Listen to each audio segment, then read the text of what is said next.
What is up, everybody? Welcome to this week's episode of the Dense Pixels podcast. I'm one of your hosts, Brad, joined by my co-host, Micah.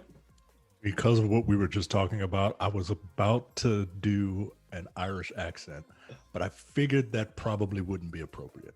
Would it not be? I'm pretty sure it's always appropriate to do an Irish accent. I don't know, man. I don't know. It's really, really bad. Though, Top of the morning to you. Like, it's really bad. though I'm pretty sure the majority of my ancestry is Irish. I haven't gotten confirmation on my mom's side, but that's where it would be. Pretty sure that it is, but I can't do an Irish accent. Save my life. I can do a Scottish accent, of course, but it's also really easy. You just have to sound like a drunk fool. Yeah, Like roll your R. Drew McIntyre. You know what I mean? Yeah, you gotta roll your R's. It's an easy one to do. It's an easy one to do. Nothing new game wise this week. I've been spending most of my week game wise playing tabletop games on a virtual platform, which is it's always fun. And you finished Bravely Default 85 hours, all of it. 85. Let's round up to 86. It was 85 and 58 minutes. Well, so that might as well be 86. Yeah, I haven't really played much else though, honestly. Like I've been having a good time just playing Oath on Tabletop Simulator. So what is the next? Is Mass Effect the next like huge game to come out? It depends on what stature you put on Outriders, but yeah, like I would think. Oh yeah, Outriders. I can't bring myself to care about that game, man. I mean, look, it comes out next week, and you can play it for free. I also can play the demo for free, and I just don't care. I really don't. No, it's a good time if you have backlog to catch up on your backlog. Like part of me really wants to go back and play God of War again, since I never did finish it the first time around, and now it's it got the PS5 treatment, the 4K 60. You don't got to choose, which I'd have to imagine looks amazing. It does. So I might do that. I downloaded it in anticipation of possibly doing that. So we'll see if I actually follow through. Because again, it's still 6 weeks, 7 weeks until 2 months actually. Till 2 months, man. It's a long way away. Now someone in the fan group was like I'm getting ready to start playing Mass Effect. I'm just like, why would you wait? Why? Why, Aaron? Like, just wait. Yeah, like if you wait 2 months, like it'll be a much better experience, especially Mass Effect 1. I think he's exclusively a Game Pass gamer. Yeah, but it's still gonna be pay your $60. It's worth it. Jay lied for 3 Mass Effect games, 120 plus hours of content. One of the more epic stories of the previous generation. It's a pillar of the previous generation, Brad. I don't know if that's a unanimous take. It should be. It should be. I don't think. I think there's a lot of people that have not opened their hearts to the greatness of the sci-fi story that is Mass Effect. So here's how you know the Mass Effect Legendary Edition is getting traction. Jay, I spoke to him the other day. He lied to me and said that he is going to buy the Mass Effect Legendary Edition. So when he takes the time to actually lie about saying that he's going to buy a video game, then that video game must be something special. No, it's legit. Is there something special that has released or is releasing this week? Well, let's find out by talking about the games that are coming out to your game consoles. Vaporum Lockdown comes to the Switch. I have no idea what that can be. No idea whatsoever. It could literally be anything. It could literally be anything. Hunting Simulator 2, A Ranger's Life DLC comes to PC, PlayStation, Xbox on March 23rd. Overcooked All You Can Eat comes to PC, PlayStation, and Xbox. Story of Seasons, Pioneers of Olive Town comes to Nintendo Switch, the real Harvest Moon for those keeping score at home. Paradise Lost comes to PC, PlayStation, Xbox. Black Legend comes to PC, PlayStation, Xbox, and Switch. Dark Complete Edition. I wasn't even aware of Dark Standard Edition, much less to have to get the Complete Edition of Dark. That's DARQ, by the way, as in like Bark's root beer. Comes to PlayStation 5 and Xbox Series X. El Hijo, A Wild West Tale comes to PlayStation, Xbox, and Switch. Or is that Hio? I don't know. I think it's Hio. I think it is Hio. Evil Inside, not to be confused with Evil Within, comes to PlayStation. Immortals Phoenix Rising, The Myth of the Eastern Realm DLC comes to PC, PlayStation, Xbox, Switch, and Stadia. Yakuza 6 comes to PC. Balan Wonderworld comes to PC, PlayStation, Xbox, and Switch. I've heard that game is hot garbage. Crash Bandicoot 4 has arrived on PC. Genesis Noir comes to PC, Xbox, and Switch. It Takes Two, the latest game from the dude who did like A Way Out and Brothers. I can't remember his name, but he's the guy that likes to get really amped up at the Game Awards. And Jeff Keighley. Oh yeah. I think it's Yosef something. I can't remember his last name. Yeah. Comes to PC, PlayStation, and Xbox. Monster Hunter Rise comes to the Nintendo Switch. Terminator Resistance Enhanced Edition comes to the PS5. And then Tony Hawk's Pro Skater 1 and 2 gets its next generation console upgrade. Was that the Terminator game that had all the trophies were gold trophies? That was Terminator Salvation. Oh, okay. Yeah, that was not Terminator Resistance. I don't know what Terminator Resistance is, but you can get it enhanced for the PS5. Yeah, this is a come on, 2 months. 2 months. It'll be a long 2 months. They're like we, nothing but outlanders. Yeah, and I'm not gonna play that game. You can go to densepixels.com/fans. That'll take you to our Discord. You can hop on the Discord. It's nice in there. I think I'm used to it. It reminds me of like not old school message boards, but like if old school message boards didn't have like subject links, like if it was just one subject and then everyone just starts talking, and that's what it is.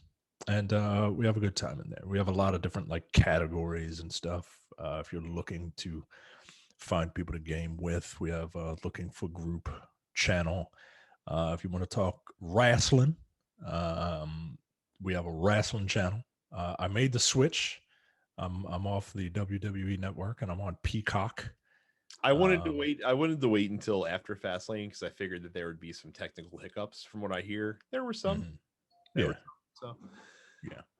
But yeah, it's a good time in there. Go to densepixel.com/fans to get your invite. While you're on the internet, you might as well go to youtube.com/densepixels and subscribe.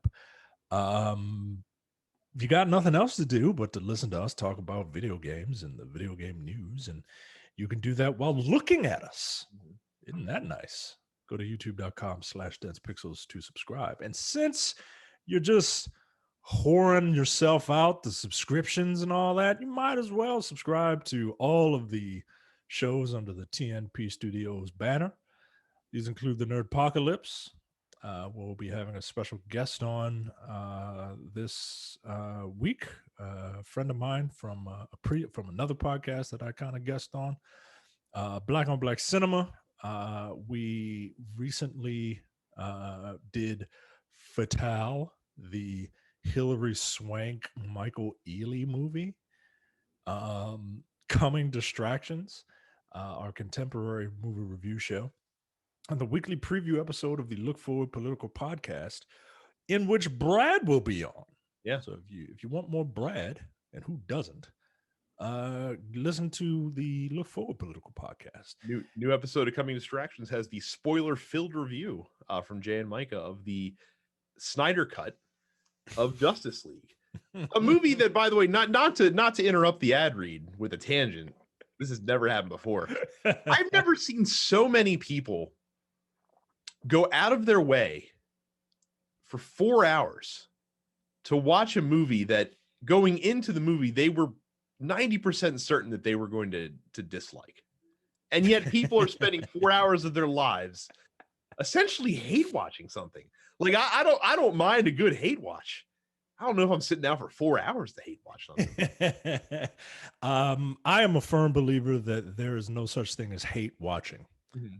If you are watching something, at some level you want to watch it, right? Like, especially most of the nerdosphere, right? Like, we're not getting paid to review the Snyder Cut. Like, it's not your job to do it. You don't have to watch it to speak intelligently on it. If you know you're not going to like something, just don't watch it. Right. And right? that's what I need more people to do. Like I need more people to acknowledge on some base level they do like the movie. Otherwise, they right. Otherwise, they wouldn't have watched it, right? Otherwise, they wouldn't have watched it. Exactly. It's not the train wreck that some people are alleging it is, nor is it the shining beacon of glory, right? Glory that others are saying it is. It's not a train wreck, but it is a car crash.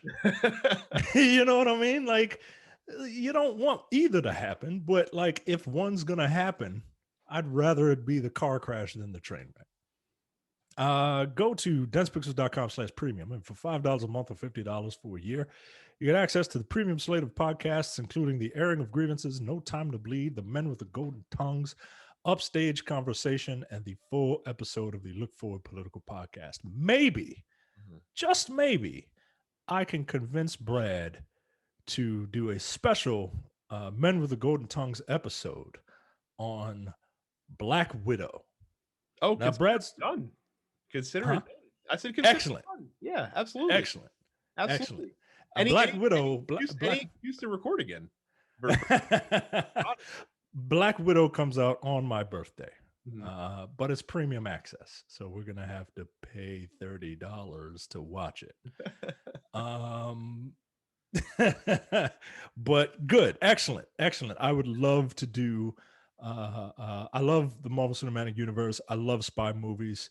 My favorite movie from that universe is Winter Soldier, because it's an action spy thriller, and that's it. Black Widow looks like this is what it's going to be. So I would love to sit down and record another Men with Golden Tongues episode while James Bond gets his shit together.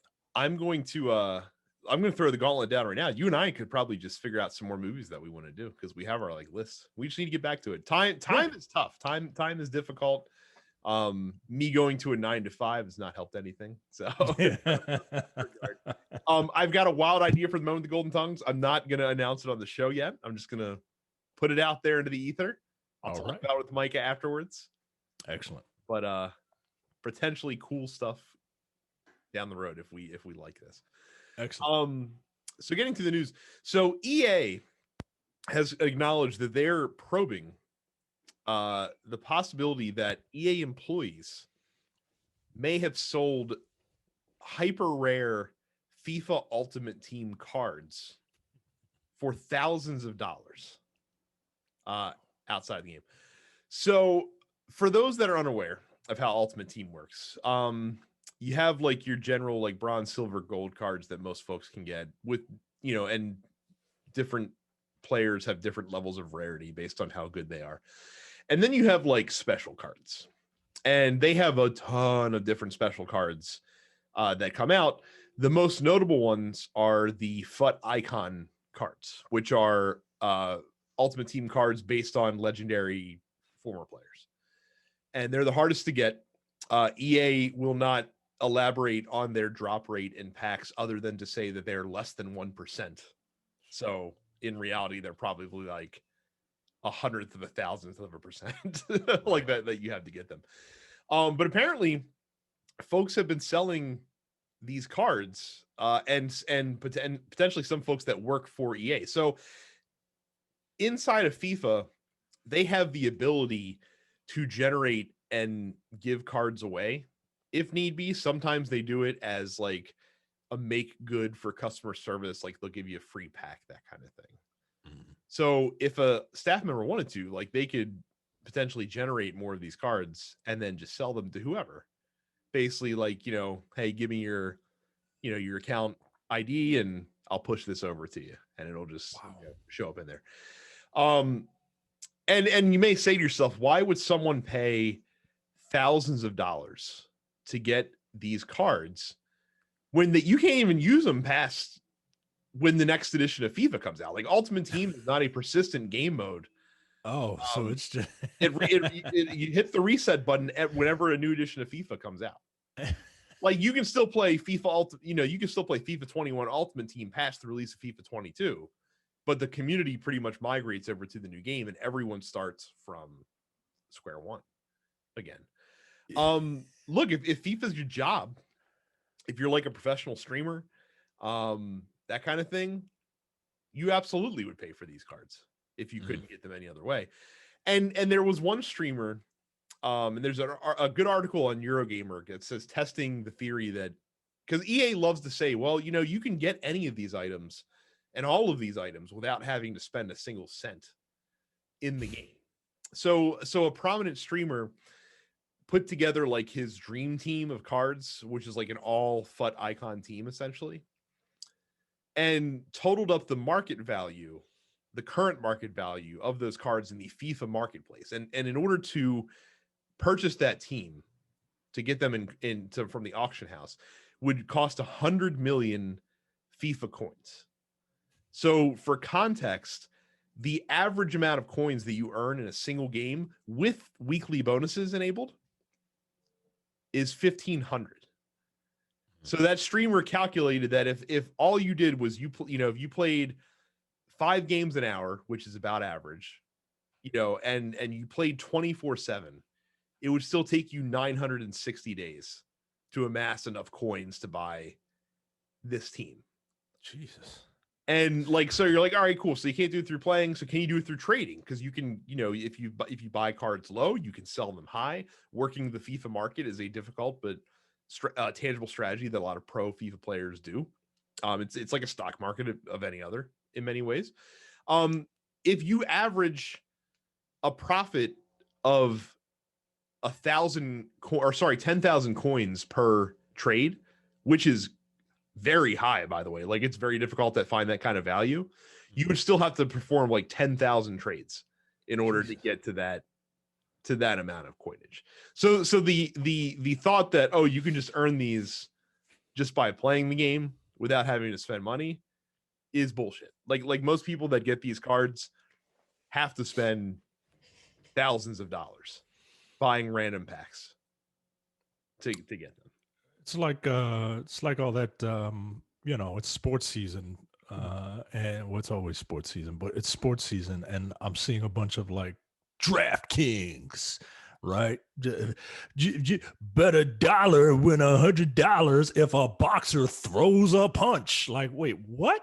What kind of bullshit is this, right? But it's all like a grift, right? Like who would have thought that the FIFA video game would have as much corruption as FIFA itself? Right? Like, god damn.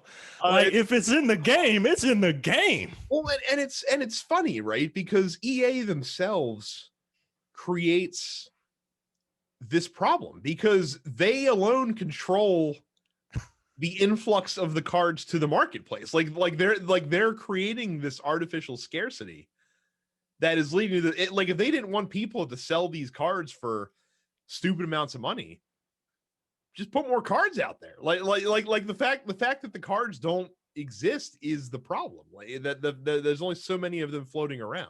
So I have a question. If they do, like, the cards aren't like money, right? Like with currency, you can't just keep printing currency if there's like a deficit. You can't make more money, right? You can, like, that's... I mean, you can, but it devalues your currency, right? So so you don't want to do you don't want to do it too much. No. But like, how does it work with these cards? Because the cards aren't the currency; they are just the representation of it, essentially. Like, I mean, so it works with any marketplace. Like, with if you have an item that's rare, the more valuable it is. The less rare the item is, the less valuable it will be. But the value that it is being assigned to it is not a tangible thing. It's FIFA coins. Like that's the value that's being assigned to the item. It's the ability to buy more cards in the game with in-game money. Is all it is, essentially. So no, they don't want every Joe six-pack out there to have a fucking Brazilian Ronaldo because that they can sell for 10 million coins, because then you just sell it and then literally buy whatever other player you wanted to and call it a day, pretty much. So you can okay, I'm sorry, I'm slow. You can sell these cards within the game's economy. Correct. Within the game's in-game economy. In an auction house. Okay. For in-game money, not for real money. For in-game money. It is illegal and not illegal, but it's against FIFA's rules to sell these for real money outside of the game. Well, I mean, do you spend real money to get FIFA money? You can. So there's FIFA coins and there's FIFA points. Okay. FIFA coins are what you earn playing the game. When you sell a card in the FIFA marketplace, that's what you're paid in.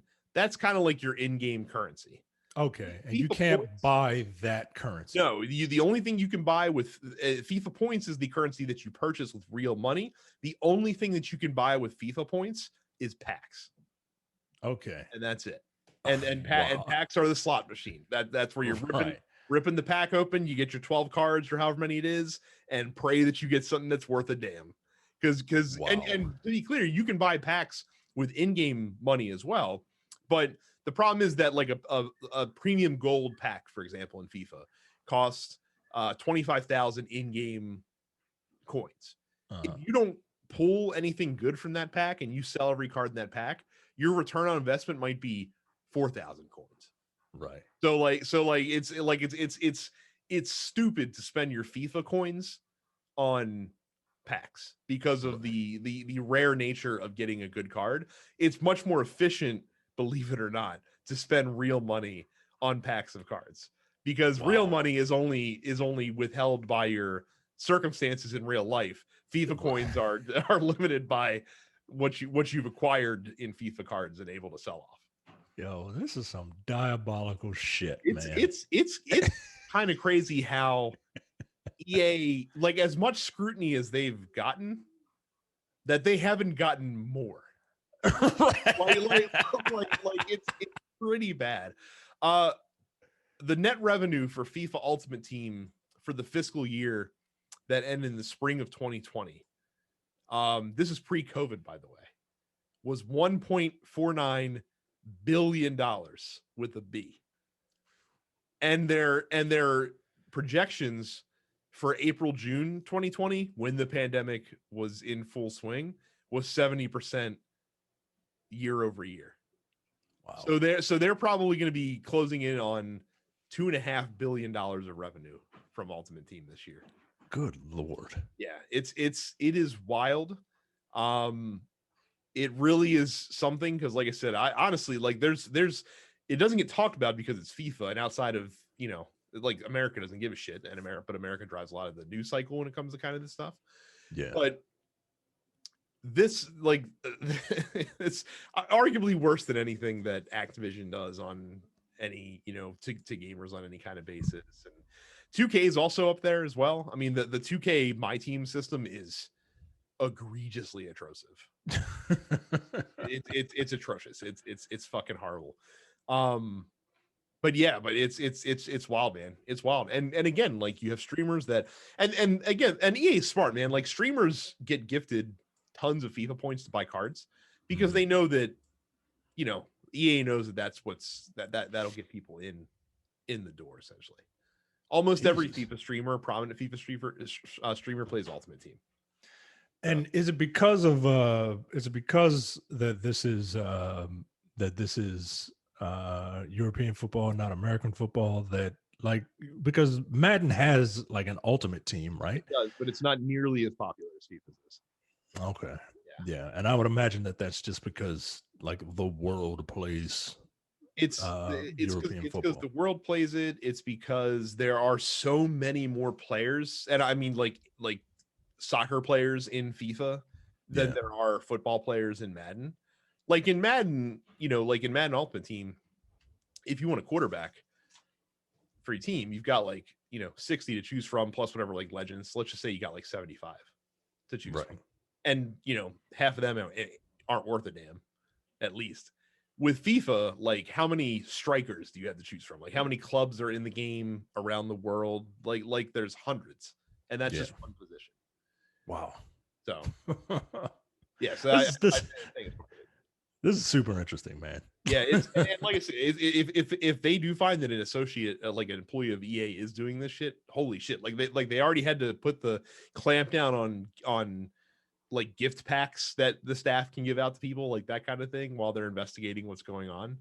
So it's a wild situation. And FIFA for many years has had an issue with people selling or scamming people out of their teams with the promise of selling stuff for real money. Just didn't expect to see it internal, but then again, why shouldn't we have? It should have been inevitable. PlayStation loves keeping you indoors when rough stuff's going on. We talked that Ratchet and Clank is going to be free, or it's free right now, I should say. They've added 10 more free titles to give you. The headliner, pretty big one, Horizon Zero Dawn. Yeah, that is. I never finished that game. I didn't finish it either. I played enough of it to be fine. Not to suggest that it was bad or anything. It was just long. Right. And I got almost to the end of that one. I don't know. I got far enough that starting over, I don't want to do it. Right. You know what I mean? But it's a great game. I should cut my loss. It is a great game. Yeah, it's a very cool game. Yeah, if you never played it, you definitely should. So that's free right now, alongside Ratchet and Clank. The other games you can get for free are Abzu, Enter the Gungeon, Res Infinite, great game, Subnautica, and The Witness.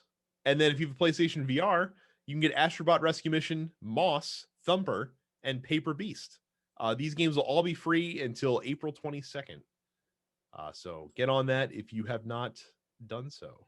Free as in free for you to snag up and keep forever, or free as in you can play them until the date? Free as in you own it forever. Wow. And actually, Horizon won't be free until April 19th. So mark that on your calendar. We still have ways to go for that one. But I believe the other games are free now. Well, there you go. So cool. Excellent. Like I said, definitely. I'm definitely gonna get Res Infinite. Never did. Yeah, that's what I was looking at. Yeah, and Enter the Gungeon, I've heard a lot of good things about as well. Jack's talked highly about it. I have The Witness anyway because it was a PlayStation Plus game. Maybe I'll actually play it. I don't know. I find Jonathan, what's his name? Jonathan Blow. Jonathan Blow. Yeah, to be extremely pretentious, and that it's hard to separate him from that. Yeah. PlayStation has also revealed their next generation PlayStation VR controllers. If you have an Oculus Rift, this should not come as a surprise. This is exactly what you would expect to see from a next generation VR controller. Mike is giving it an odd look because he's looking at the picture. Michael, what you don't realize is that cuff or that ring around the controller allows the controller to sense how your fingers are gripping it. So like if you open your hand or open your fingers, your in-game representation will do the same thing. It's actually pretty nifty. Oh wow, how that works. So it's going to have adaptive triggers, the same triggers that are on the PlayStation 5 controller. It's going to have the same haptic feedback upgrades that you have in the DualSense controller. Finger touch detection, as I mentioned, as long as your hand is inside of that cuff, the controller can detect how your fingers are even open at all. It's going to be tracked by the VR headset without having a colored bulb on top of the controller like you currently have with PlayStation Move controllers. And then it's going to look like a traditional controller. Basically, they're pretty much ripping the design of the Oculus Rift controller, which is a great controller, by the way. I fucking loved the Rift controller. I thought for me, I had it for the Quest, but I thought it was an excellent controller, and well worth it. So, like I said, a worthy upgrade for the PlayStation VR. Whenever we plan on seeing that, This actually makes me a little bit more interested to get into it because I really did not care for the PlayStation Move controllers as well. Yeah, they I don't know. They just didn't. I don't know. Like, besides the look, it didn't look like it felt comfortable to No, they weren't. hold. The sticks were not very ergonomic. Like they just weren't. Yeah. So yeah, so we'll look forward to seeing that whenever it happens. The last bit of, well, not the last bit of Sony news, but the last bit of quick Sony news. So Sony, alongside esports company called RTS, which is a new venture, has joint purchased the Evo Championship Series. And it's coming back this year in an online form later on. This kind of came out of nowhere. A lot of publishers pulled out of Evo last year when harassment allegations arose against their co-founder, which we talked about here on the show. And he's, of course, on administrative leave from there right now. But yeah, Sony said that Evo Online is going to run from August 6th to 8th, and then the 13th through the 15th as well. And Sony has also said that even though they have purchased it, that the games that are being presented are not going to be limited to titles from Sony or limited by platform on PlayStation 5, which I know was probably the first thing that people thought about as soon as they saw this news. I'm actually going to go quickly to the post office real quick because Johnny, to the surprise of no one when it comes to this topic, asked us a question about Evo. He said, with Sony buying Evo, can we please drop the grassroots bullshit and start paying players and staff as they should? I didn't know that, I don't know the ins and outs of how the tournament is run. I didn't know that. I think it was mostly volunteers. Wow. That ran it. So shit. How the hell did they end up in Vegas at the Mandalay Bay off of a bunch of volunteers? Like, I would hope they at least comp room and board for their volunteers. Right, for your volunteers, man. Like, god damn.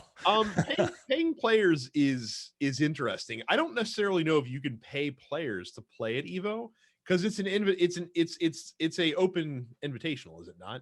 Yeah, from what I understand, if you I thought you had to buy in, right? And that's the risk you run, right? You buy in to try and win this tournament to win, the grand prize. So I don't know about paying players, paying the people that put that work there. Yeah. Come on, man. What are we doing?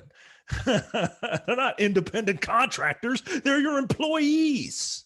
So what do you think will be the fruit of this acquisition? Do you think that it's just going to be stability for Evo? Do you think Sony's going to have a large handprint on the event now?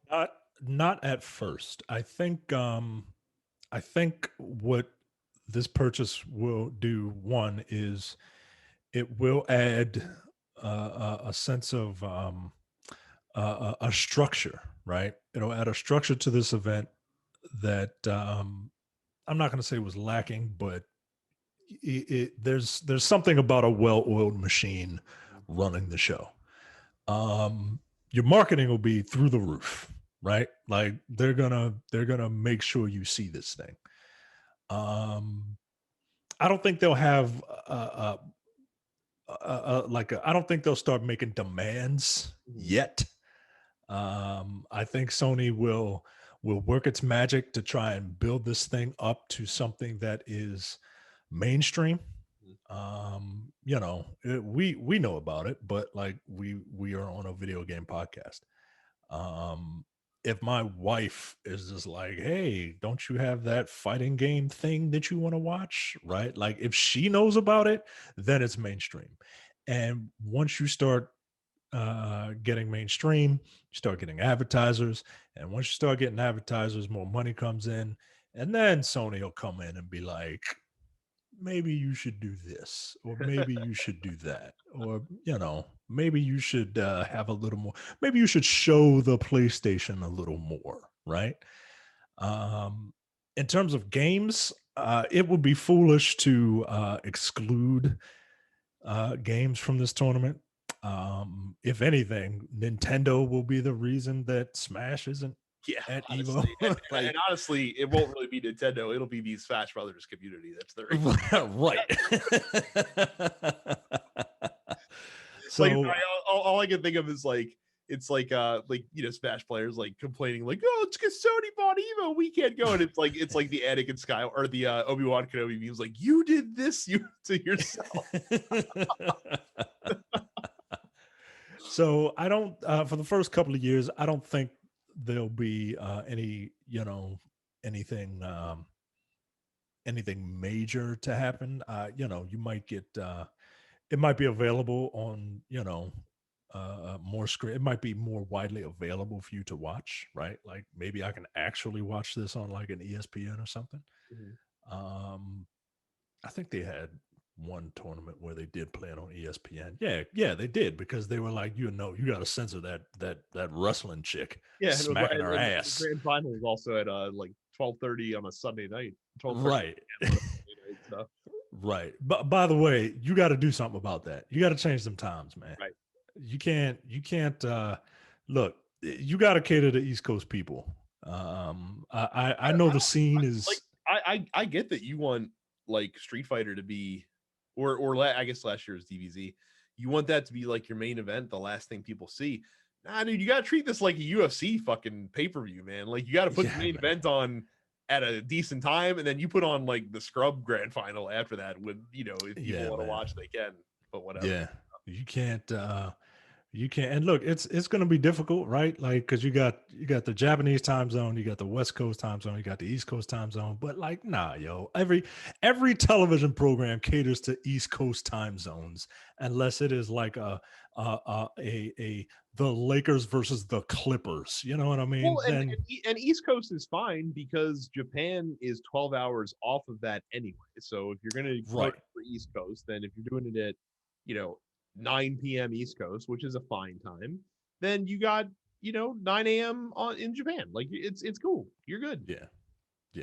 You're good. So that's what I expect to see from them. Um, if and when it becomes like bigger than it's ever been, right? Like when my wife is just like, "Don't you got that dumb thing you should be watching?" That's when things will get interesting. All right. Square had themselves a little showcase. Square Enix Presents is a 40-minute presentation. We're just going to run through this very quickly. There's a new Life is Strange game coming out called True Colors. It's coming out September 10th. This is not going to be an episodic game as previous Life of Strange games have been. This is going to be a one and done release. It is a sequel to Life is Strange 2 and stars an Asian American protagonist named Alex Chen, being voiced by Erica Mori. So that's coming out then. The Life is Strange remaster is getting, or the original Life is Strange is getting remastered for current generation consoles, as will the Before the Storm prequel. It's going to be part of an Ultimate Edition of Life is Strange True Colors, and then they'll make it available as a standalone project later on this year. The mysterious game that was announced at the PlayStation June event last year, which was a new IP that was codenamed Project Athia, is now called Forspoken. Hate that name. Yeah, because you want to say Forsaken, right? Yep. And they're going to be facing off against dragons and other colossal beasts in an untamed land. It'll be a PS5 exclusive when it comes out sometime next year. They showed off some trailers for Outriders, which we've already talked about a lot on the show. They showed off a trailer for Balan Wonderworld, which again looks like dog poop. They finally announced when Black Panther is coming to Marvel's Avengers, which is going to be later this year. And they showed off the Hawkeye DLC as well. Micah, did you know that they now had, with the release of Hawkeye, their traffic in Marvel Avengers increased 5-fold. So now they have 60 people playing Marvel's Avengers at any given time.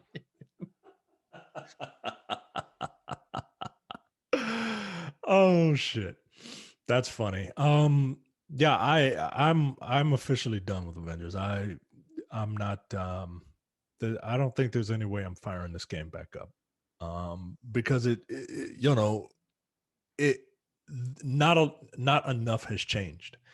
As a matter of fact, they made the grind worse. Like they made like like you would reach a level at consistent intervals, which is fine. It's not like traditionally what is done in an RPG, but I appreciated it. And they were like, nah, people are leveling too fast. It might confuse people. So let's just have the grind be exponential. It's like, nah, man. Just add more levels, like do a Destiny. It's just crank. Who cares, yo? By 50 every. God, Jesus, man. There's a Tomb Raider Definitive Survivor Trilogy that has released. It's only $20 right now, but it's going to go up to 50. So if you for some reason don't own these games yet, getting all three for $20 ain't bad. And then there's a Just Cause mobile game coming out. Pretty sure no one ever asked for that, but you're getting it. It's going to have 4-player co-op and 30-player competitive multiplayer. So that's going to be wild.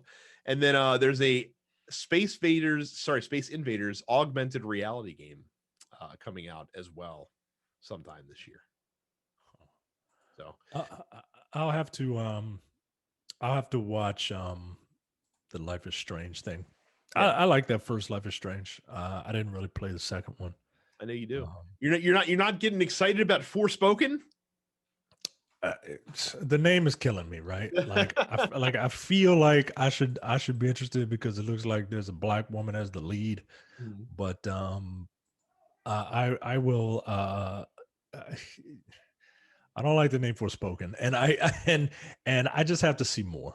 Oh, we have the trailer so far, so I don't blame you. Let's see some. Yeah, I gotta see something else, man. Finally, in the quick news, Microsoft has officially rebranded Xbox Live to Xbox Network. It is now called Xbox Network, a name that is fine, but because we've been referring to it as Xbox Live for nearly 20 fucking years, it's never going to stick. They're doing this for a very deliberate reason. I will tell you what Microsoft said, and then I will tell you why they actually did it. Microsoft says the phrasing is more descriptive and nothing is changing and Xbox Live isn't going away, and we are making ongoing adjustments to create a simpler, more descriptive messaging system for Xbox in different areas. None of these experiences or features will change as part of these updates. The reason they changed the names is because they do not want you to buy Xbox Live anymore. They please want you to buy Game Pass Ultimate. Thank you.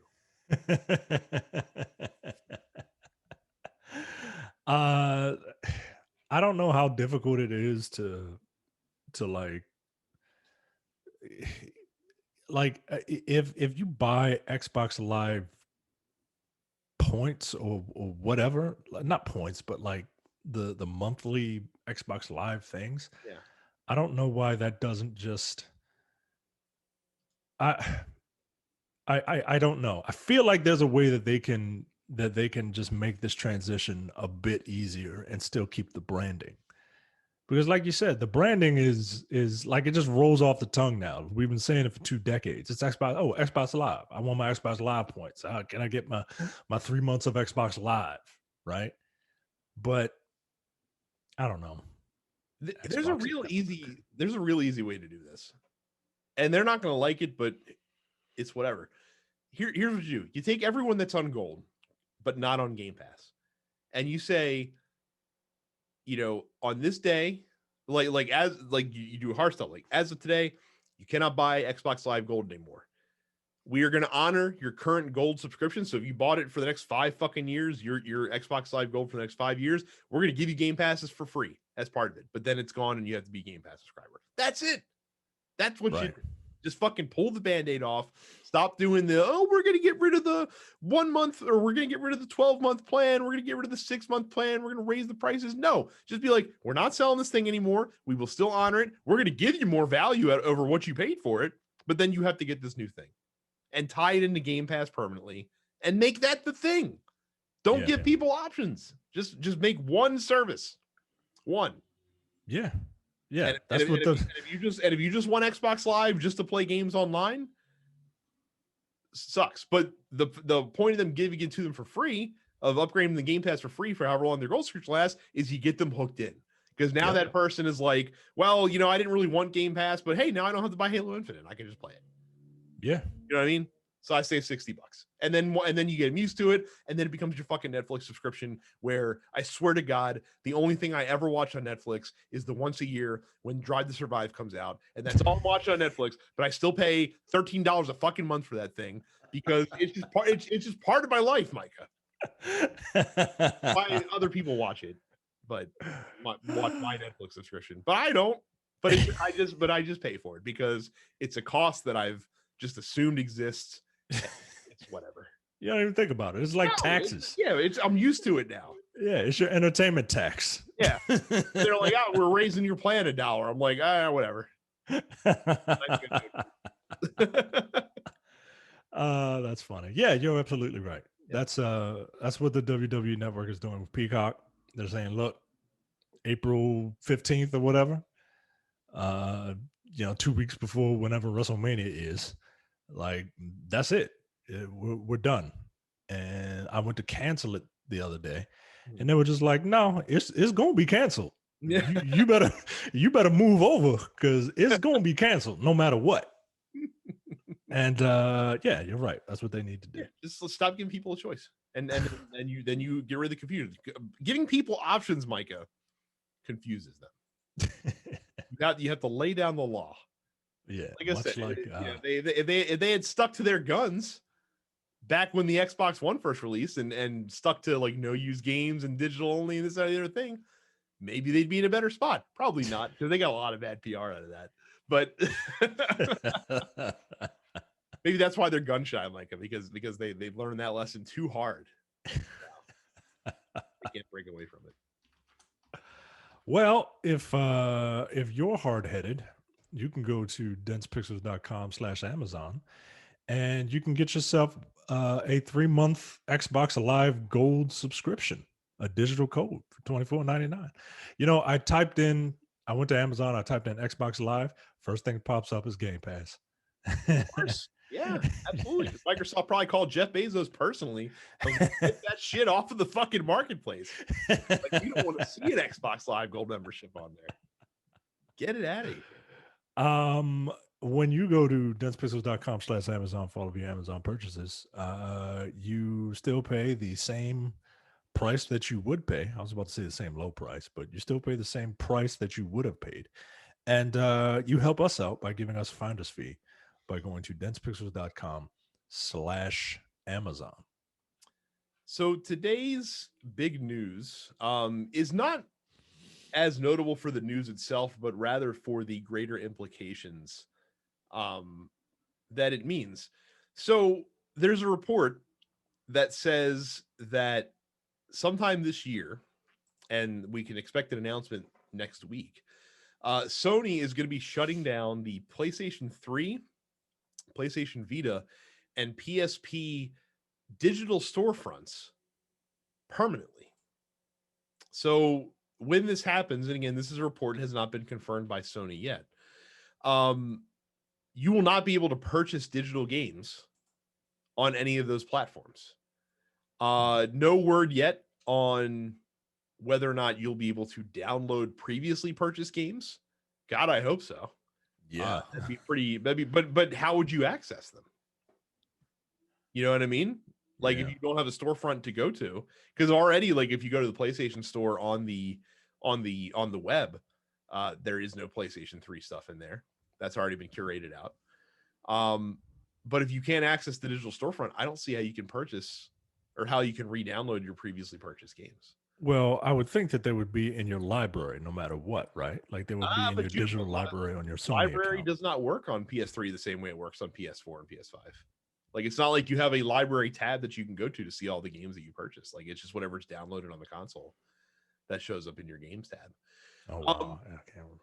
The bigger implication here, though, is that the PlayStation 3 and PSP and Vita generation, and the 360 is part of this as well, and the Wii to a lesser extent, is really the first generation of console, not counting PC, obviously, where digital purchases were an option. And so the sunsetting of being able to purchase these games digitally, this is the first time that we're really running into it. And there's a lot of games for PlayStation 3 that only came out on PlayStation 3 that never came to PlayStation 4 that never were released on disc, that were only released through the PlayStation Store. Those games, at least from the PlayStation perspective, will never be able to be purchased and downloaded again in that case. So people who care about like curation and being able to, you know, like not memorialize is not the right word, be able to keep a catalog of gaming history and things of that nature. This is a pretty big blow because you're essentially shutting the door, and not that other games in the past haven't been pulled from distribution through for licensing agreements and things of that nature. That's business side of things, though. This is a decision that Sony is making just not to make the resources available anymore for this game platform. So I don't know what this means long term, and I was very curious to see what you thought about. We're kind of seeing the cost of the convenience that digital provides us, and this will kind of be the first test of it. Yeah. Look, the people who, you know, prefer physical media, like they're patting themselves on the back right now, right? But I think people one have to realize that when you're purchasing a digital game, you're purchasing a license to play a game. You're not purchasing the game. It it's a sticky wicket because yeah, I understand that, you know, it's not me, but I understand that like there are collectors out there and they want, you know, they have like walls full of old games, right? And theoretically they can, you know, if they want to play that game and they still have the system and the television to do so, they could. Um I think I think it's a sign of, I mean, I think it's one of the negative sides of this type of progress. Um, I mean, it sucks, but I don't know what to say, right? Like it is super convenient, but and I you know, I prefer that convenience. Um, I don't know. I don't know. It's super interesting though, right? Because I wonder what people are going to do. Like, but how do you do this? Like, let's use an older console as an example, right? Like how do you hook up an NES to a modern television? Oh, you can. I did this with the Super NES. You can get a signal converter that you can convert a composite signal to HDMI. Yeah, but I'm saying, is that always going to be an option? Oh, I don't know. You know Yeah, what I mean? it's gonna count on people developing technology to convert those stuff over, or you hang on to an older television is the other thing you have to do there. And that it seems like a lot, man. It does, and it's funny because we talk about old consoles, and there's a lot of games for older consoles that, though they exist in physical form, are also ostensibly out of circulation because of rarity or things of that nature as well. Um, so like I guess just the fact that it's possible to still get certain rare titles is enough for folks. But think of the NES and SNES games that routinely sell for hundreds of dollars still Yeah. now through private sale. I don't know that that's better than not being available at all. I mean, the only real solution that you have here is that Sony somehow makes all of these games available uh, to download through at least the PlayStation 4, but that's also not a practical solution. Um, and it gums up your storefront, and it leads to a lot of porting that's unnecessary. So What about making these games available through PlayStation Now? Like just have dedicated servers to for these, you know, for these games, right? Like so a You could do that, but the whole reason that they're shutting down the store in the first place is probably because no one's buying games through those marketplaces anyway. So like, that's creating a lot of utility for who necessarily. Like we're kind of wringing our hands about this, but at the same time, like how many people is this actually going to impact? And I think they have to have taken that into consideration, right? Because if like, yeah, I like the PSP, but like, who's playing the PS? Who's buying new PSP games? Right. I wouldn't know where to find a UMD outside of like eBay or a memory stick duo. So. Right. So, and I think for the curators, I think part of it is just having it on your wall. Right. You know what I mean? Like just having it there, just to be like, hey, like look, all these stupid toys I got behind me. I don't know if they're going to be worth anything. Not anything worth a damn. And like buying that stuff is super expensive. But like, I bought it just to do what it's doing right now. Mm-hmm. Just sit there. And I think it's like collecting coins, right? You're not going to spend that coin. You're going to keep it in a book and hope that it appreciates. Maybe that's what is going to happen for these people who are just fans of video games and just want to see, either that or people are gonna start selling old PlayStation 3s with the games already on them. Yeah. let me ask you to you from this standpoint then. So PlayStation Network, the storefront started in earnest, I want to say in like 2007 or 8. It wasn't available when the system launched. Is 15 years, well, I guess 13 years really, is 13 years enough time for that stuff to exist? Or should it be like available for a longer period of time? Like should there be a commitment from Sony up front saying, hey, we will make sure that this content is available for at least 20 years kind of thing? Honestly, I think a decade is enough time where something is on a storefront. If you don't know if you want to buy it within 10 years, you don't really want to buy it, right? Like, well, and here's another thing. So in the board gaming world, patron saint of board games, Tom Vassell, one of the most prominent board game reviewers out there, has a unofficial axiom called Vassall's Law, because there's a lot of board games that go out of print that are niche popular, like popular with a subset of the gaming community, that don't come back in print or get like a special edition or something like that.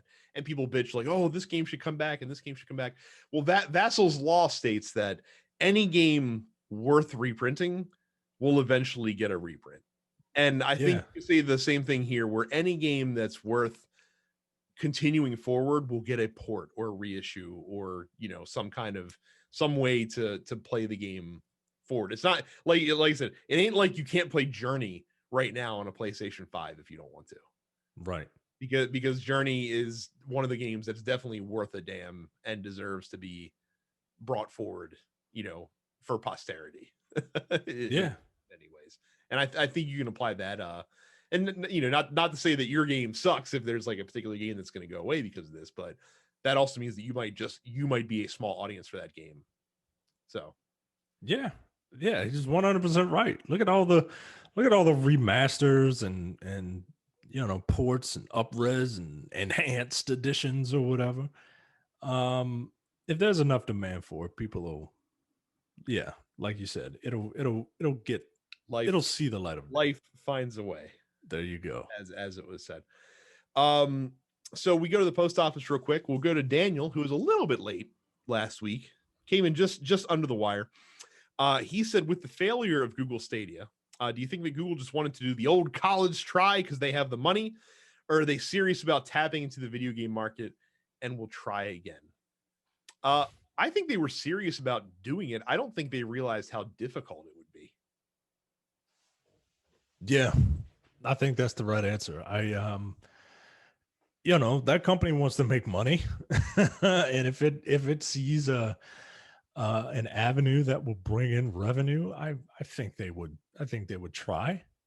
Um, but yeah, like it's not. You know, you're not Bad Bunny. You can't just come up in here and think that you're a wrestler. You know what I mean? Like you gotta put forth. I don't know if they didn't put forth enough effort or I don't know what happened there, because yeah, the idea is good, but execution left something to be desired. Do I think they'll try again? I don't think they'll try again unless they got a foolproof plan. Yeah, I would agree. I would agree. John says, I get that they both have a connection to the Tampa area, but what kind of let's just unify and move on fresh horseshit is this? He is referring to the news that WrestleMania will be co-hosted by Titus O'Neil and Terry Bollea, otherwise known as Hulk Hogan. Yeah, come on. Let me tell you something, brother. And I can call you brother because, you're, one of those people that I don't want my daughter dating, brother. I mean, what? It's hard for us to commentate. WWE knows better than we do because they get insight into merchandise and things of that nature. What tangible drawing benefit does Hulk Hogan still have in the year of our Lord 2021? Well, it's in Florida. Doesn't he live in Florida, or isn't he from Florida or something? Like he lives in Tampa, as a matter of fact. So like it's a hop away for him. And like I said, I know the Hulkster's always got his hand out for a good payday whenever he can get it. So I'm sure that's not a non-factor into the equation as well. But you don't need to keep running out Hulk Hogan anymore. Like if you do, can you tell him to stop with the Hulk Hogan shtick? Like, I would even put up with that. Like, if it's just Hulk Hogan coming out and just being like a regular dude, right? But no, every time he's eat your vitamins, drink your vegetables, and drink this milkshake, brother. Like it's enough.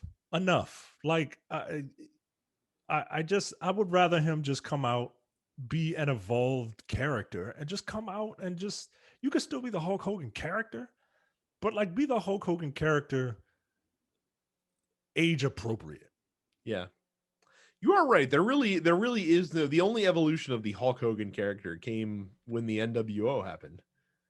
And even that was just a mild tweaking of the Hulk Hogan character.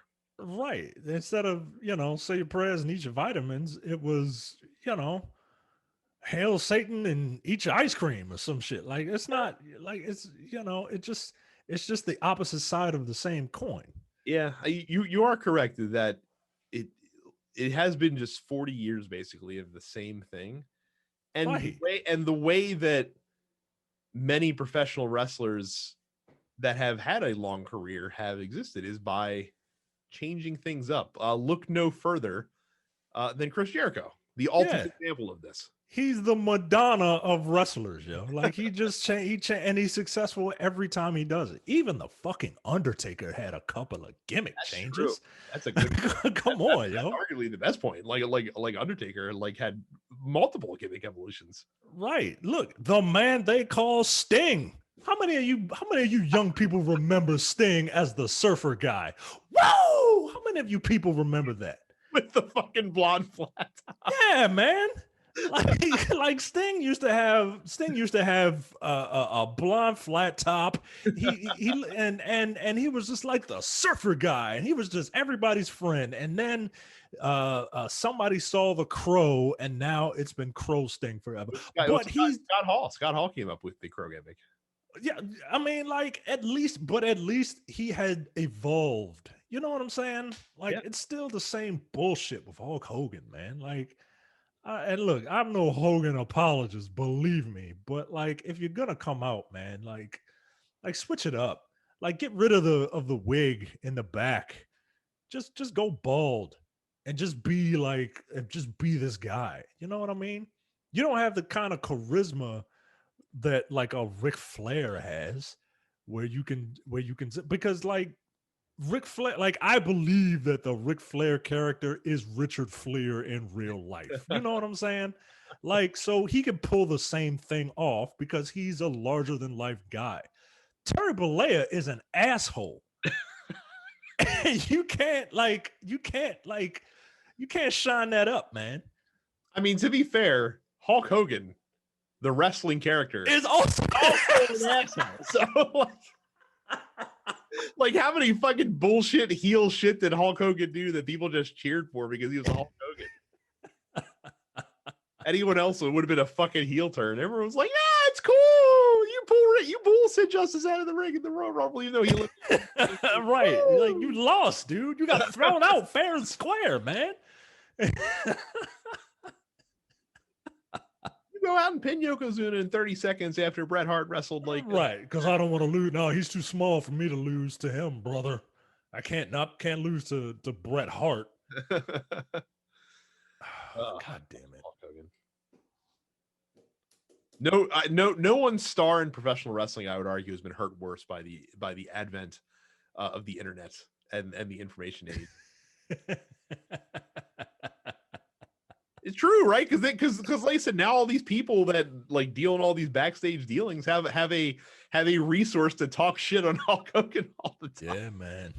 Yeah, like it's hilarious. Well, like I heard an interview with the Undertaker, Mhm. and when he was promoting the Last Ride, and he was like, it in the nicest possible way. Like, he didn't come out and say Hulk Hogan was like a big time an asshole, Mhm. but he did. You know what I mean? And because he's not the type to just like snitch on somebody, right? Especially like an old school guy. But like, yeah, he did. You know what I mean? So, and like the Undertaker was Mr. Kayfabe. Like he kept the business as close to the vest as he possibly could. And even he is just like, yo, this guy's a fucking prick. So get out of here, man.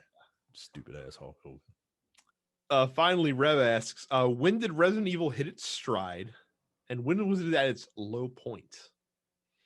Well, the low point question is easy. Yeah, there's a lot of valleys. Well, the deepest valley undoubtedly was Resident Evil 6. Like, I don't think there's any disputing that. Resident Evil 6 Resident Evil 6 was ridiculous. Let me see if I can find some of the games. It hit its stride at 2 and 4. Yeah, two arguably, like there were two is a great example of taking a game that a very popular game in its first iteration that was a great game but had a lot of glaring flaws and fixing those flaws essentially. Like that's what like Resident Evil 2 is a fantastic example of that. Yeah. What is Resident Evil Survive? Jesus, there's been a ton of Resident Evil games, including some that aren't technically Resident Evil games. Like Resident Evil Outbreak is not technically a Resident Evil game, but it's branded as such. Resident Evil Dead Aim. That was one of those Wii exclusive like rail shooter games. Oh yeah. I mean, I guess we're really just kind of the numbered. Yeah, the numbered Resident Evil games. Okay. If we're doing the numbered Resident Evil games, and I will include Code Veronica in there, 6 is probably the lowest point. Yeah, I don't think you can dispute that. Like all the other games in the series had varying degrees of, popularity and zeitgeist around them, but they were at least all like pretty good. Right. 6 was goofy as shit, and it wasn't the most fun to play. Right. With 5 coming in at as much as I love Resident Evil 5, it's not scary. And part of a Resident Evil, in my opinion, there should be a jump scare in it. Like, and Resident Evil 5 had none. That's so as great of an example as Resident Evil 2 is in, how to do a sequel correctly. How do you go from Resident Evil 4, arguably the pinnacle of the franchise to shifting gears so hard into what Resident Evil 5 was, essentially. Kind of. Like it was like Resident Evil 5 was an action game. Right. Like they switched up the whole damn genre. And part of what made Resident Evil 4 so awesome is like people were like, yeah, well, it's an extended escort mission. Like, yeah, that's part of it. That racks up the tension that you have someone helpless who happens to be like the president's daughter or some shit. Resident Evil stupid. But you have someone there to that you have to protect. Like it ratchets up tension while still being action focused, right? Like Resident Evil 4 was very action heavy. Resident Evil 5, like you could outfit Sheva to be as dominant as you are, right? Like it didn't that was a buddy cop movie right at that point. And Resident Evil 6 was like The Hangover Part 2. You know what I mean? It was like the worst like Quentin Tarantinoization of Resident Evil. Like, let's follow all of these people around, and right. There's a reason why after Resident Evil 6, Resident Evil took a very, very hard look at itself and said, yo, we are not scary. We got to get back to our roots. It's like 6 years. So, well, that is it for this week. Thank you guys very much for submitting your questions to the post office. Don't forget, as Micah mentioned earlier, to join our fan group on Facebook, densepixels.com/fans. In there, in the pinned post, you can find the link to our Discord, which you should absolutely join, because one day we will be migrating away from Facebook. I barely used Facebook in the last 3 weeks or so. I don't use it often. I have to. The problem is a lot of the Nerdpocalypse stories that we do, I get them from Facebook because I don't have time to, go to all of the different like sites. You know what I mean? Like people on Facebook just kind of put them up there. I'm one of those old heads that still uses a feed reader, so can't live without it. Subscribe to the show wherever you get your podcasts. Make sure you subscribe on YouTube, youtube.com/densepixels. And you can follow us on Twitch as well. I am densepixels Brad. Terrence is Apparition410. Harry is Sup. It's Harry. Thank you guys very much for watching and listening. We'll see you all the next time. See you. You're watching the Dense Pixels YouTube channel. Click the subscribe button while you're here and make sure you check out our weekly podcast where we discuss the latest gaming news and our impressions on what games we've been playing.